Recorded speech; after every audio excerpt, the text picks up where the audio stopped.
প্ৰিয় দৰ্শক, এই নিয়োগৰ পদ্ধতি জড়িত হয় ডিব্ৰুগড় বিশ্ববিদ্যালয়ৰ লগত। ডিব্ৰুগড় বিশ্ববিদ্যালয়ত ৰিচাৰ্চ এছিষ্টেণ্ট আৰু ফিল্ড ইনভেষ্টিগেটৰ পদ খালী হৈছে। ইয়াৰ বিষয়ে মই আপোনালোকক জনাম।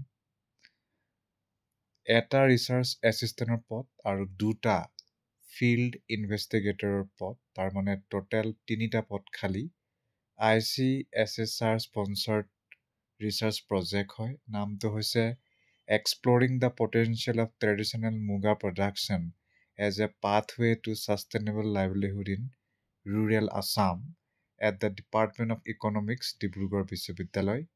ৰেমুনাৰেশ্যন আপোনালোকে লাভ কৰিব ৰিচাৰ্চ এছিষ্টেণ্টৰ বাবে 37,000।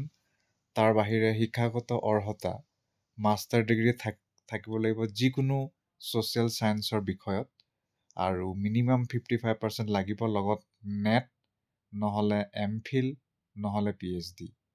আৰম্ভণিত চাকৰিটো 5 মাহৰ কাৰণে হ'ব, কিন্তু পিছত হয়তো বঢ়াবও পাৰে যদি প্ৰয়োজন হয়। তাৰ বাহিৰে ফিল্ড ইনভেষ্টিগেটৰ 20,000 টকা প্ৰতিমাহে লাভ কৰিব। ইয়াৰ বাবে মাষ্টাৰ ডিগ্ৰী লাগে ছ'চিয়েল ছায়েন্সত, মানে যিকোনো ছ'চিয়েল ছায়েন্সৰ বিষয়ত হ'লেই হ'ল, আৰু মিনিমাম 55% মাৰ্ক লাগিব। 2 মাহৰ কাৰণেহে হয়।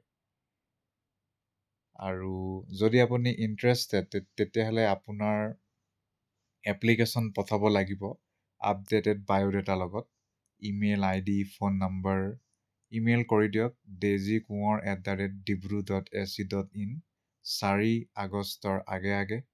ইয়াৰ বাহিৰে যদি আপুনি ডাকঘৰ যোগে পঠাব বিচাৰিছে তেতিয়াহ'লে ডাকঘৰ যোগে একেই তাৰিখতে গৈ পাব লাগিব। আৰু শ্বৰ্ট লিষ্টেড কেণ্ডিডেটসকলক ইমেইল যোগে ক'ব দিয়ে নিদিয়ে, আৰু পঠাব লাগিব আপোনালোকে যদি ডাকঘৰ যোগে পঠায়। Doctor daisy Konwar, project director and assistant professor, department of economics, Dibrugarh বিশ্ববিদ্যালয়, ডিব্ৰুগড়, আছাম 76004। ধন্যবাদ।